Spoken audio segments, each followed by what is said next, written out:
Kiev ribadisce che Mosca starebbe perdendo la guerra, però si sono dimenticati di dirlo alla Russia perché nel frattempo continua ad avanzare al fronte e continua ad arrivare sempre più vicino giorno dopo giorno alla cintura delle città fortificate.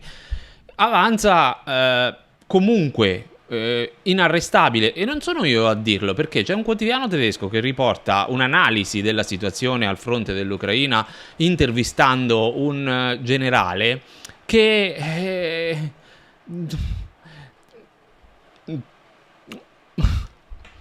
allora, benvenuti a tutti, questo è un video per i mattinieri di mercoledì 26 agosto, mentre sto registrando è martedì 25, fuori diluvia improvvisamente, siamo passati da 32 gradi a 22, va bene, l'importante è che non vengano continuamente giù le bombe d'acqua che distruggano tutto, però sapete, il cambiamento climatico, quello che è. Ukrainska Pravda. Il rappresentante dell'Ucraina alle Nazioni Unite afferma che la Russia sta perdendo la guerra contro l'Ucraina, quindi di conseguenza l'Ucraina sta vincendo la guerra contro la Russia. O no? Certo, stona un po' dopo che, come vi ho detto nello scorso video, Zelensky ha dichiarato candidamente di avere un deficit di 23 miliardi nel settore della difesa per il 2026 perché ha già speso tutto il budget che era previsto fino al 31 dicembre metà, il doppio, ha detto che servono più soldi, molti più soldi, quindi forza europei, tirateli fuori. Comunque stanno vincendo. Lo dice il rappresentante ucraino alle Nazioni Unite, Melnik, rappresentante alle Nazioni Unite, ha affermato che la Russia sta perdendo la guerra che ha iniziato. E è una pressione crescente a causa delle spese militari, delle sanzioni, degli attacchi ucraini. Un disastro. Siamo a cavallo. Praticamente abbiamo vinto. È fatta, è finita, è chiusa. Chiudi, vai, esci, andiamo a casa. Virgolettato. A prescindere da tutti i barbari attacchi contro i civili in Ucraina, la Russia sta perdendo e perderà questa guerra. Cioè, sta perdendo nel senso che ha perso o che stiamo verso la strada per la perdoria? Non ho capito bene. Comunque ci siamo quasi, il momento è arrivato, abbiamo vinto, lo dicevano da tempo. O no? Il quotidiano tedesco che vi lascio in descrizione. Analizza la situazione, fa una serie di interviste, cioè fa una serie di domande a sto generale. Uno stralcetto. Nonostante i successi dell'Ucraina contro le raffinerie e i centri logistici russi, perché ricordiamo sempre che bisogna ricordare l'aggredito e l'aggressore, nel 2022 la Russia ha aggredito senza nessuna motivazione l'Ucraina e allora la Russia non è una democrazia come noi, quindi sono cattivi, bisogna sempre ricordare tutto questo, no? Putin mette in galera, avvelena, queste cose qua. Ricordato questo, perché ci sono dei evidenti, come posso dire, deficitari di connessioni neurali che credono che io sia pagato o pro Russia, ecco, una cosa del genere. Ma al di là di questo, io sono pro Italia, pro Danilo, in senso un po' più allargato pro Europa. Ecco, vorrei migliorare la condizione nostra invece di peggiorarla. Tutto qui. Nonostante i successi, ok? Contro i centri logistici russi, bellissimo modo per dire attacchi su edifici civili che sono i magazzini Wildberries e ora anche quelli Ozon, le truppe del Cremlino stanno avanzando nel Donbass. Punto. Questo è l'incipit, una delle prime righe comunque dell'articolo. Nonostante le notizie delle riconquiste di Kiev che vengono citate comunque all'interno dell'articolo, cioè questi 600, 750, 800 km quadrati, ognuno spara i suoi, no? Che non si capisce bene dove, quanti, dicono 30, 20, 25 villaggi ha riconquistato Kiev, ha liberato, quello che è. Non si capisce bene dove, però nonostante questo, quello che conquista la Russia è di più e stanno arrivando lì dove vogliono arrivare. È fondamentale comprendere che i russi stanno avanzando lentamente, ma inesorabilmente lungo il fronte. Oddio, ma chi è? Danilo che parla? Oh? No? È un generale nostro, non è un generale russo. Inesorabilmente lungo il fronte. impiegando artiglieria, bombe plananti e droni. Allora lì l'intervistatore fa una domanda, dice: ma alcuni definiscono l'offensiva estiva russa un fallimento, alcuni, Zelensky, poi gli altri a pappagallo, cioè l'offensiva estiva russa, che ogni estate è un'offensiva, perché è il momento migliore tra la primavera e l'estate a quando ho capito, quando ho potuto leggere, per fare delle azioni sul terreno, al fronte. Bombardamenti li puoi fare anche durante l'inverno. D'inverno è un po' più difficile per le condizioni appunto meteo del terreno, portare avanti delle avanzate, perché comunque tu non è che è tutto asfaltato, non è che vai con l'auto e guidi come pensano alcuni, no? Non sono arrivati a Kiev, quindi che cosa vogliono fare? Come se uno passeggiasse e dice vabbè, l'avanzata russa è una passeggiata, capito? No.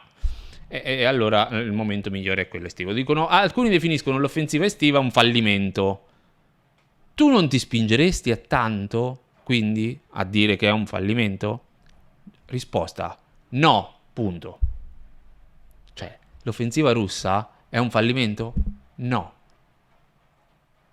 O non è Peskov, o Lavrov, o Medvedev. No.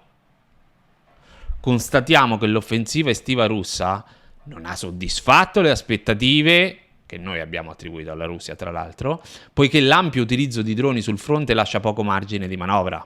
E questo è quello che dicono quando ci lasciano intendere che la tecnologia dei droni sia solo ad appannaggio ucraino e che metta in difficoltà l'avanzata russa. I droni ce li hanno anche i russi, così per dire. Però dice, l'offensiva russa non ha soddisfatto le aspettative perché la guerra è cambiata, ci sono i droni controllano tutto, piccole infiltrazioni, non si va più avanti a gruppi ma a piccoli gruppetti sempre nascosti, perché se no vengono individuati, ammazzati. Ci sono i droni che volano con l'intelligenza artificiale, segnalano, c'è qualche movimento, arriva l'operatore, boom, capito? Una cosa del genere.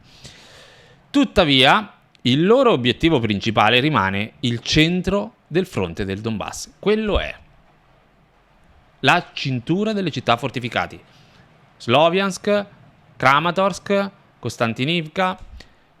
Qui i russi stanno tentando di attaccare la cintura fortificata ucraina, vicino a Kramatorsk e Sloviansk, da due parti.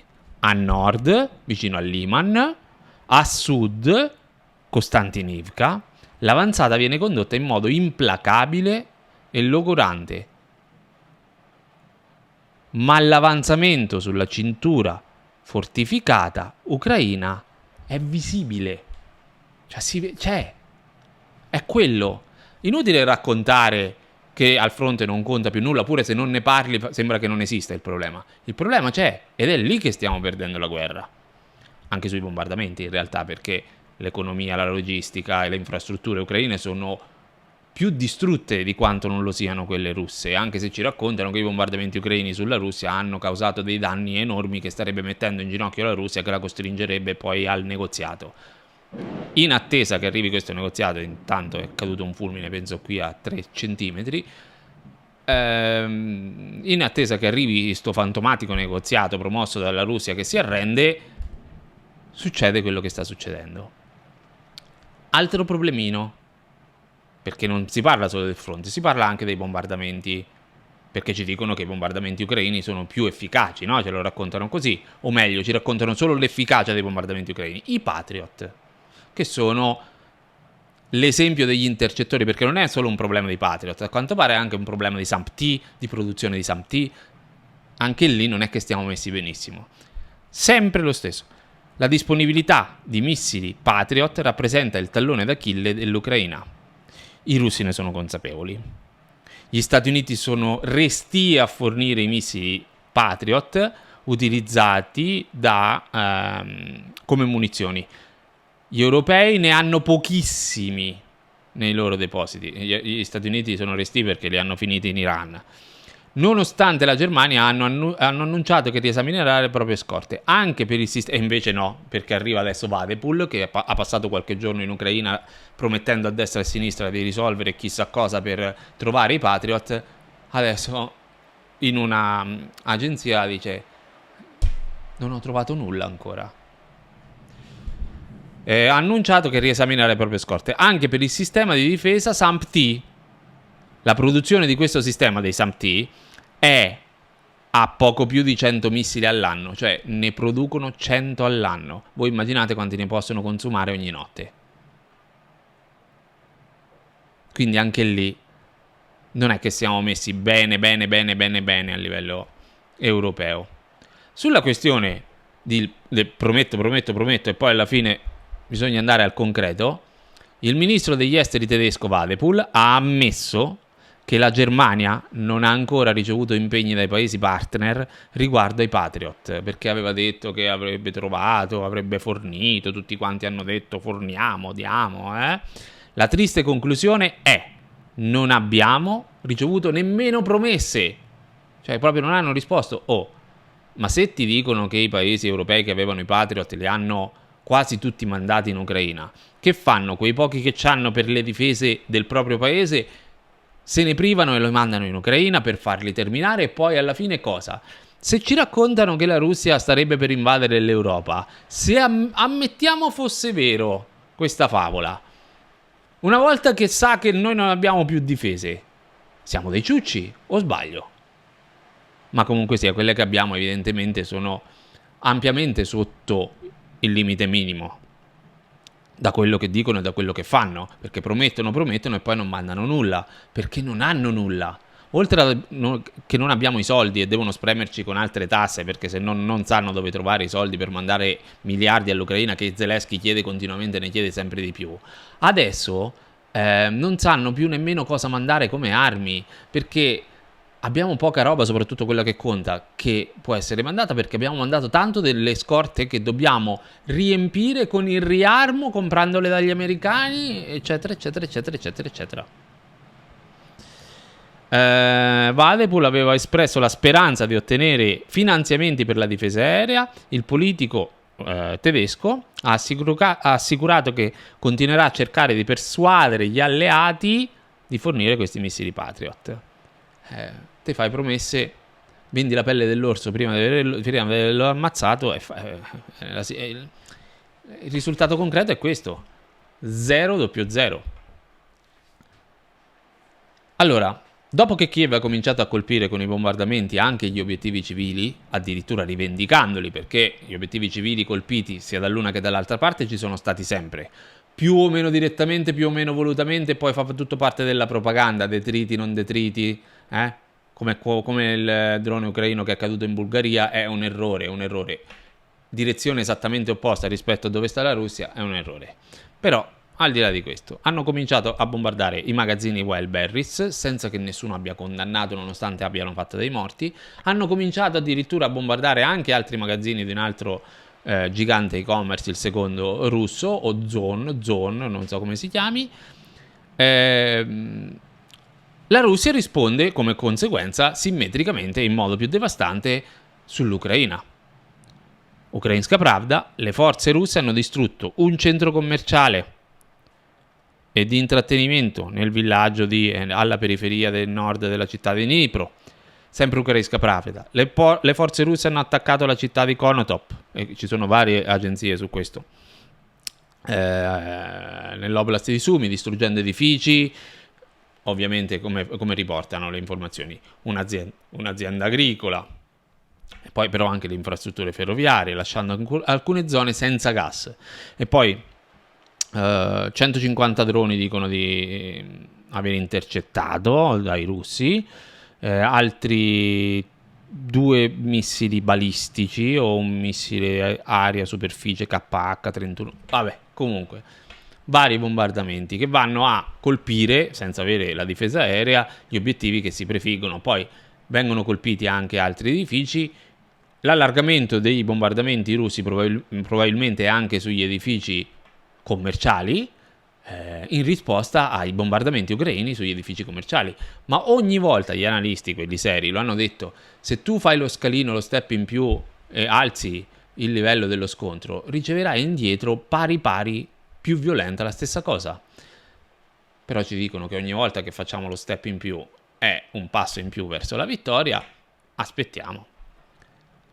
Ovviamente gli obiettivi militari, quelli che contano, colpiti dalla Russia, non vengono assolutamente menzionati o riportati, mai, assolutamente, nessun obiettivo riportato riguardo a stoccaggi, fabbriche, depositi, munizioni, droni, queste cose qua, no, non le sappiamo. Se volete saperle dovete andare a cercare sulle fonti russe e in alcuni casi ci sono gli elenchi di ciò che i russi dicono di aver colpito, ma dalle fonti ucraine non ricevi mai informazioni, se non quando sono strettamente necessarie ad ottenere altri vantaggi dal punto di vista economico o militare, perché se serve per raccogliere altri miliardi dall'Europa, allora buttano là le informazioni, che solitamente però sono concentrate sugli edifici civili, sui danni civili e sulle vittime civili, che vengono strumentalizzate, perché se avessi a cuore la sicurezza dei civili, farei del tutto per evitare che rischino qualsiasi danno i civili, che potrebbe essere anche scendere a compromessi per fermare la guerra. Non lo fanno, ci raccontano che stanno vincendo quando invece non è vero, espongono i civili, la gente comune, a dei rischi enormi, li usano quando vengono feriti o malauguratamente quando muoiono per poter dire: ah, vedete, ecco, chiediamo altre armi perché non è possibile, ci dobbiamo difendere, guardate come attaccano solo i civili. È tutta una costruzione propagandistica che serve solo a venderci la guerra, in modo che noi stiamo zitti come popolo quando i nostri miliardi e le nostre armi vengono mandate per una guerra che non è nostra, che non ha nessun obiettivo all'orizzonte raggiungibile. Il primo, che è quello che dovrebbe essere l'unico in realtà, per poter dire abbiamo vinto la guerra, è liberare i territori fino ai confini dell'Ucraina, quelli diciamo stabiliti negli anni 90, manco quello. Inoltre Kiev ha sto deficit improvviso di 23 miliardi che dobbiamo appianare noi. Tanto lo dobbiamo appianare noi, manderanno altri miliardi, saranno decenni duri. Mettetevi l'anima in pace, dovremo fare in modo di prepararci, risparmiare, avere la preparazione mentale e chi può anche concreta per dei momenti difficili, perché anche se non dovesse scoppiare la guerra, quella concreta in Europa, purtroppo stanno facendo del tutto degli sperperi enormi di miliardi che ci porteranno soltanto alla catastrofe economica. Ci stanno già portando alla catastrofe economica. Guardate l'energia, guardate i prezzi del petrolio, guardate i prezzi della benzina, del diesel, e poi gli esperti dicono che questo è solo la punta dell'iceberg, perché quest'inverno sarà un disastro per quanto riguarda l'energia. Stanno addirittura, di solito riempiono le scorte del gas d'estate perché quando costa meno. Non lo stanno facendo né Germania né Italia perché costa troppo. Sperano che il mercato corregga, non si sa come, in modo che quest'inverno, quando servirà, compreremo a mercato, ma di solito d'inverno costa di più coi prezzi di mercato, e con la congiuntura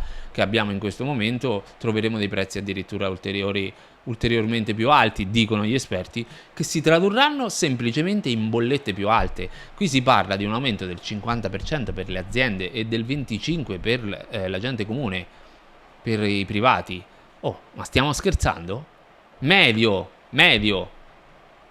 Comunque, grazie a tutti. Lasciate un like, un commento, sostenete il canale con un piccolo abbonamento su YouTube. Trovate 3 livelli, scegliete quello che vi piace di più, oppure Patreon e lo trovate in descrizione. Anche se siete sulla TV potete trovare il modo per sostenere il canale. Grazie, al prossimo video.